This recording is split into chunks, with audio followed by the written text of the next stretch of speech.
ড্রামটা নিয়ে এসেন। কি দাও লাগছে, কি করি? বাচ্চা তো কিছু রান্ধি নাই, চাটা খাই গিয়া দেখি। ও এইদিকে আও, এইদিকে আও। কি খাবে কও? বিরিয়ানি, পোলাও, মাংস, ভাত এগুলো বেশ না, খালি চা বেশি। তাহলে একটা চাই দেন। 5 কিলোমিটার দেন। জানবো এন। তুই কি রে খাইবো? আমি চা খাবো। ও কাস্টমাররা ভালো করে ডাকি।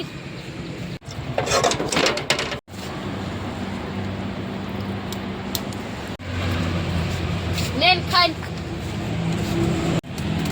আরে চা দিকে। ও দোকানে না আছে। কই চা তো কম কে? 5 টাকা চা দিছি। 5 টাকা কি টিয়া না? হ্যাঁ হিসাবে তো চা দিছি, আর কত আন্ডি দিম? কথা কোন মিয়া? দিছি। ও রুবেল চা খাইতে ড্রামটা নিয়ে এসেন। কি করে দেই? না না দিতেছি। ও ভাই ধরো। আমার 5 টাকা চা দেই। ভাই আমি চা খাম না, 5 টাকা 10 টাকা দিলাম লাগে ভাই, আমি চা খাম না। না না এটা মধ্যে চা দিমু।